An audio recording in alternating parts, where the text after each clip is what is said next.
Like other hipster trends, the food truck has working class roots, but has been reimagined and grown from a niche idea to a mainstream market force. Behind this growth are business people sometimes called hipsterpreneurs. I'd like to find out if hipsterpreneur means savvy exploiter of trends or cool guy got lucky. Got a feeling it's a bit of both.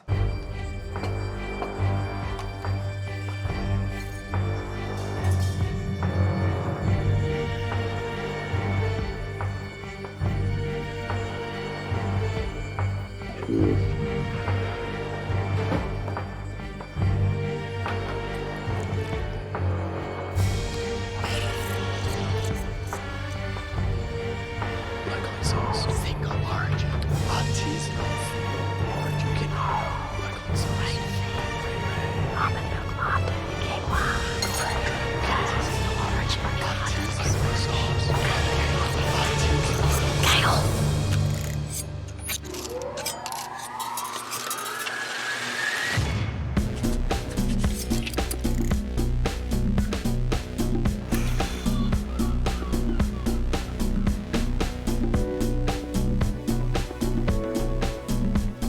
I'm about to meet Natasha Case, co-founder of Cool House, a business that started off selling homemade ice creams out of a beaten-up mail truck at the Coachella Music Festival, and now boasts a fleet of 11 and this store here in Culver City, LA. I'm hoping to find out two things. Why do hipsters seem to love food trucks so much?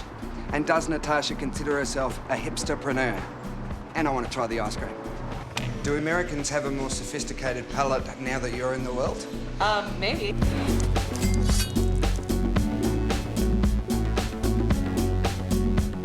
You've updated the classic ice cream van with tremendous success. Do you think that hipsters respond to the kind of the reimagining of old things? Absolutely. I think there's a big response to reimagining of old things. So you take the best of the old, you're It creating represents something today's- new as well. Yeah. I think the sweet and savory is super in, this boozy, spicy desserts. People don't want just sweet on sweet. They want something that's gonna give more layers and more complexity to what they're eating as far as dessert.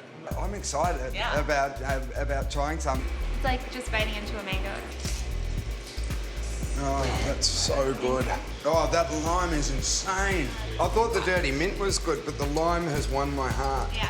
May I please have an extra big scoop of the banana, please? Oh. Yeah. Now I see what the fuss is about. Bacon.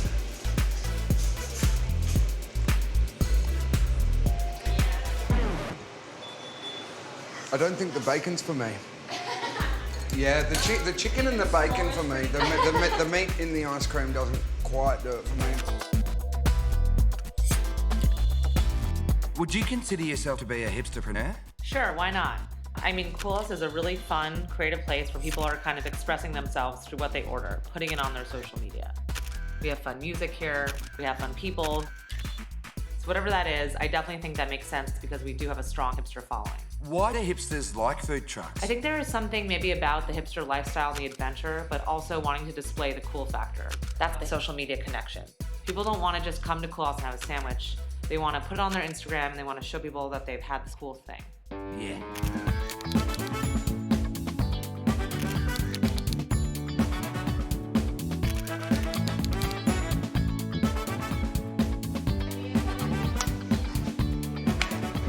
Use the other end. Use the other end. Sorry. That's all right.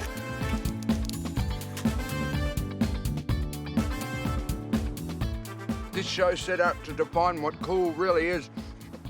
And I think I've finally found it in this balsamic fig and mascarpone ice cream. Oh, brain freeze.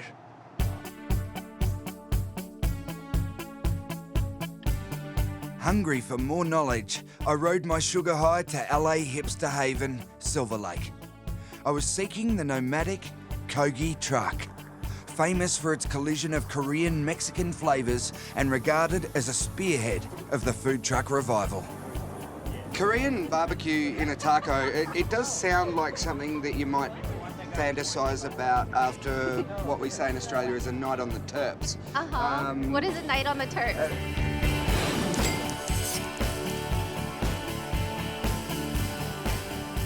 Like, if you've had a little bit of alcohol, maybe? Oh, yeah. How did you come up with it? Kogi first came up when we were out on the turf, I guess, in K-Town, and we got tacos at a regular taco truck, and it's just like, it just seemed to make sense for Korean barbecue and tacos to come together. You know, it's very different, it's very bold, it doesn't shy away from flavor, but it's also very LA.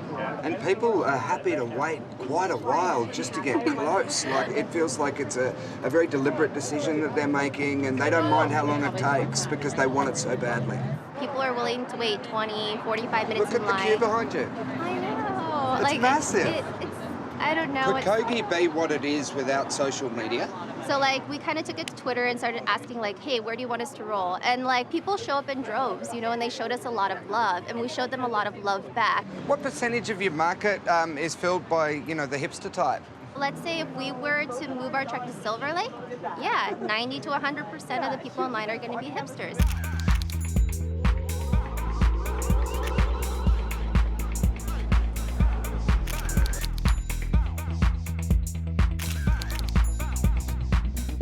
I've learned a lot from my travels in hipster gastronomy. But are hipsters just as concerned about what they drink? The answer, like so many that I've found, lay in the bottom of a bottle. Or, to be more precise, a can. A can that says a lot about the way Australia adopts international trends. I'm talking about Pabst Blue Ribbon beer, or PBR.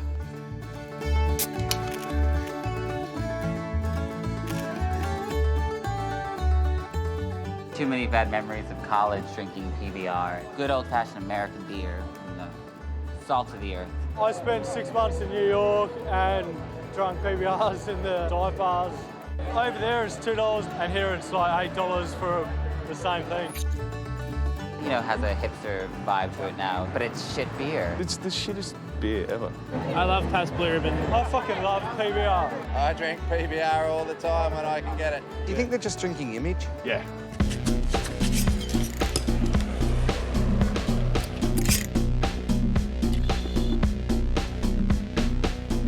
So there's enough hipsters in the area to clear you out of PBR on a regular basis.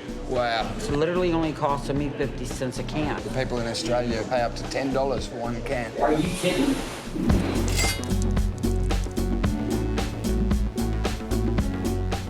That used to be my #1 selling beer.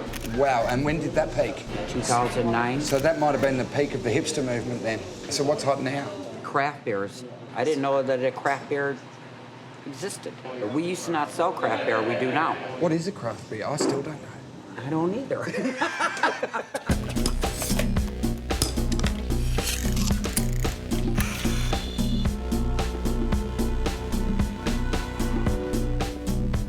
I couldn't help but think it would be kind of more ironic if Aussie hipsters drank Fosters. I mean, is the cool, crisp, refreshing taste of imported irony really that much more appealing than what comes from here? And are there really this many factors to consider when you're a hipster with a hard-earned thirst?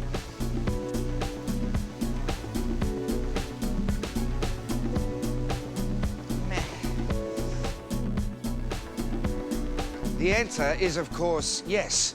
Hipster beer needs to meet several key criteria. Mass-produced crap beer, it can only be drunk ironically. You don't think anyone actually drinks Pabst Blue Ribbon for the taste, do you? Otherwise, it's strictly artisanal ale, thank you very much. The hipsters, it seems, like it hoppy.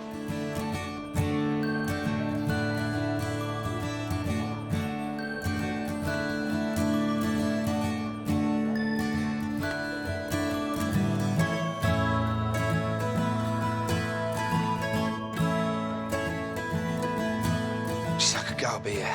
Yeah, maybe later.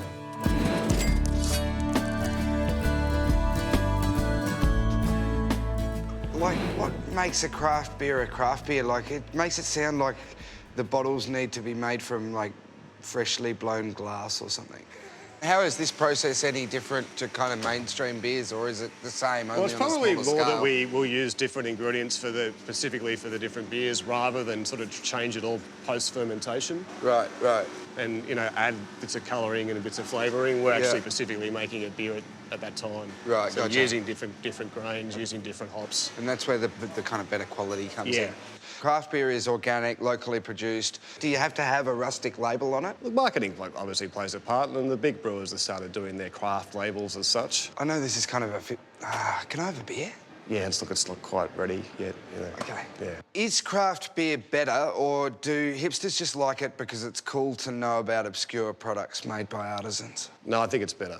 It comes back to people wanting to be connected to what they're putting into their bodies. Is that a reaction to mass marketing? I believe so. And mass production? People want to know who's behind it. They want to know something about the ingredients that are going into it. We try and use, like, Australian malt as much as possible. It tastes all right, eh? Yeah. We use all Australian hops. Oh, fuck. Yeah, it's sort of really grassy, a bit piney. It smells a bit like pie. I love it. It's best beer, so I prefer the small breweries. And I really like craft beer for that reason. It's about definitely the ingredients and the passion, and that makes something different. I don't drink beer. I'm crafty though. They're making flavors that the big guys aren't, and they're tailoring to their individual taste and their audience's taste. Hipsters are a huge part of the craft beer market, right? Yeah. What happens when they move on to organic, free trade, water? Like in a bottle that's biodegradable but still lasts 65,000 years. Yeah. You know, it makes you feel like more of a better person and more of a man, because having a VB doesn't cut it now if you're a hipster. Like, there's one at Little Creatures Brewery where they're putting it with fruit and things like that for Christmas. I mean, that stuff tastes gross. I do like craft beer, but to be honest, I just like looking more sophisticated at the bar. You know, look at me, I'm not ordering a 4X. I'm ordering a craft beer. I must know my stuff. I've been drinking ale, as we call it in this country, for years, proper beer. And it's been, again, relabelled as craft beer recently, and then everything's got hipster labels. Why is small batch better? Great thing about beer is you can really turn it around in 2 weeks. So we can do some wacky stuff in that period. So our current limited release is Wake Me Up Before Your Cocoa, when we've put chocolate and smoked chipotle in there. Would you do that as a regular line? Probably not. That would keep your staff enthused, right? Absolutely. So, you know, we get everybody's ideas for beers and put them in a list and say, hey, what do we feel like making now? And I've got some ideas for beers. You do? What about a pint of thatched rooster hen house ale? Like when you would put the whole chook in there or something? Is that At least on the label. Okay, right. What about a blue rustic tortoise? How'd you get the tortoise blue? Well, you tell them sad stories. Right. And eventually, when they're Get weeping, their tears tortoise into the tears. beer? Is that the idea? Yes, Yeah. that's the secret ingredient. Right. Greasy Mechanics Overalls Amber Ale. It doesn't have to be an ale. Probably only need maybe 3 Greasy Mechanics to make a whole batch. No. No, I don't think that's going to be possible. Right.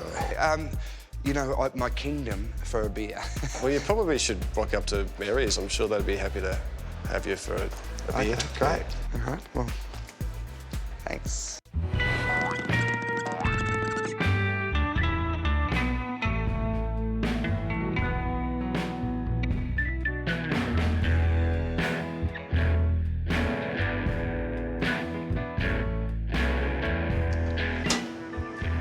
Is this a hipster beer? That's a hipster beer.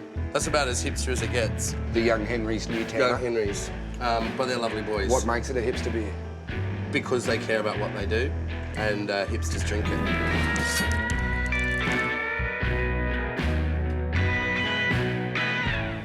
Craft beer is quite gross, quite bitter, quite barfy, quite strong. I don't really like craft beer, I think you can tell. Why has craft beer become the beverage of choice for hipsters?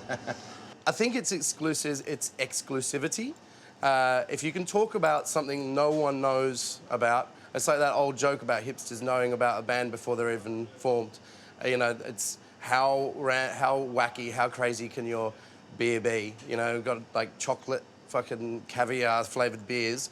And if you can talk about that and go, I drank that the other day down at blah blah, then you set yourself apart. And I think this whole hipster culture, that's all it's about. It's about making yourself more special than everybody else. Because we're just struggling for identity in a mass-produced, globalised and information-laden world, arguably. Whilst I hate the term hipster, it's basically, for me, just a groups of young people trying to find their own identity.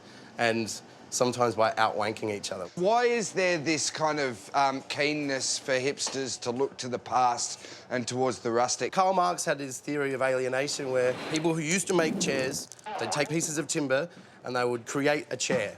All of a sudden we had these massive machines and all they would do is sand one leg. And that person became divorced from the product and they had no ownership and they couldn't stand there and say, I built that. And that's why hipster shit, artisan shit is more expensive.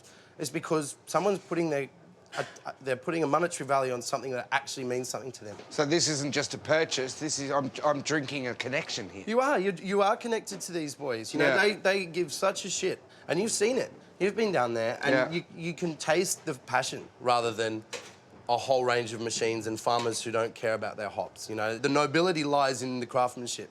There's no nobility to sitting around wanking on about how exclusive the beer you are drinking is. Are the big guys just going to go buying up and appropriating all of these craft beer companies? Well, they already are. They try to buy them out all the time. Is this genuine artisanal? Yeah. Can't you taste the sweat? It tastes great, but I think it's been bought by the big guns. No, you can literally smell the barf in it. It's definitely craft beer. Right. International barf units is high in this one, sir. Are you new here? Yeah, I am. Yeah, Sam, how you going? Good. There we go. Is that all right? Is that acceptable? That one's got more head than that one, but that's fine. I'll take it. That's all right. I didn't give it enough head, did I? That's I'm going to have one too. Cheers. Is this a flock of hipsters? Quick, now is your moment to infiltrate. Buy them a few drinks, gain their trust. Yeah, they'll spill the beans.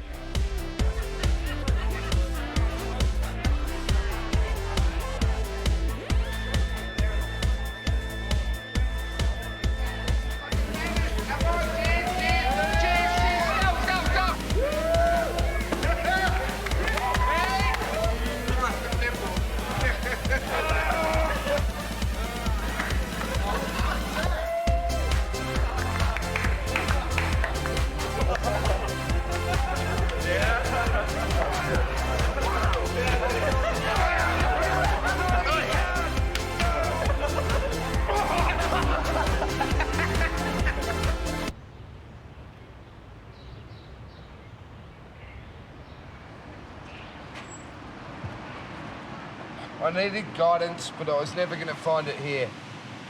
The only place I think I'm going to find it is in the self-styled capital of coffee culture, Melbourne. Melbourne, right? They say coffee helps. I hope so.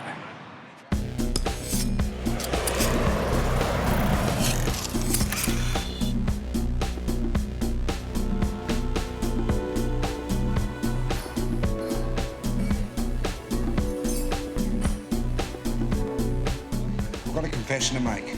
I'm not a coffee drinker. Great.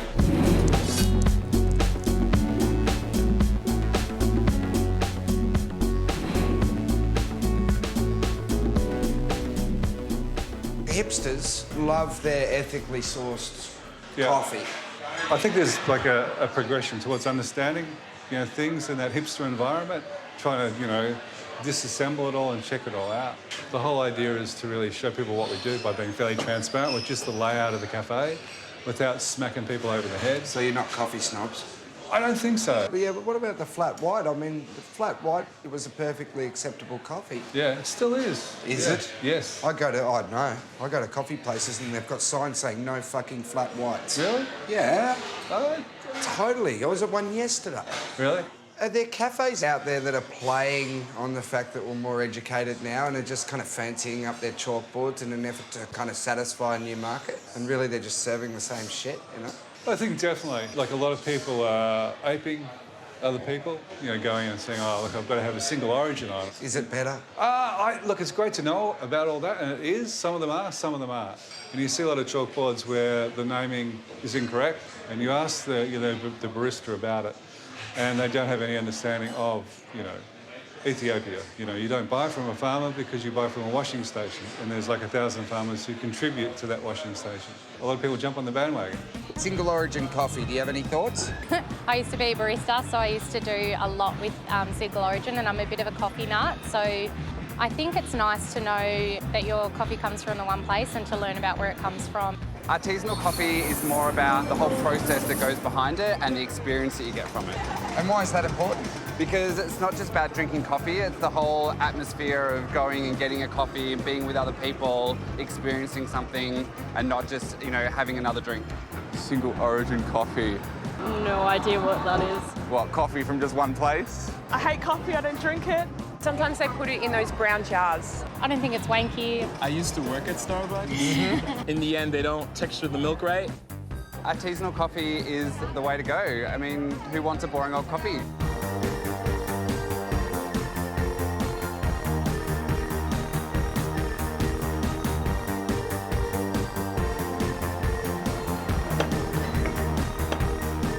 We actually do a public cupping, and we usually get people into that scenario where they can actually... Sounds a bit kinky. It does, it does. Do you have to privately cup first? No, it's public, mate. You got to All go the way straight into it, man. Like straight into the cauldron.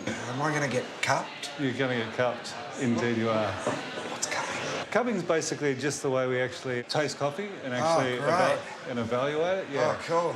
So... I thought we were going to...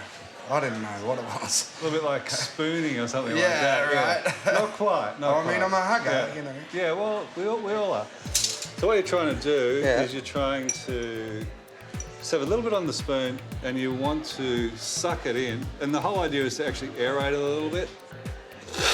So you've got to suck it hard. Well, no, you've just got to aerate it. That's what you call it. Aerating. Have a go. This is like mainlining coffee or something, isn't it? Yeah. Just fucking rip it back.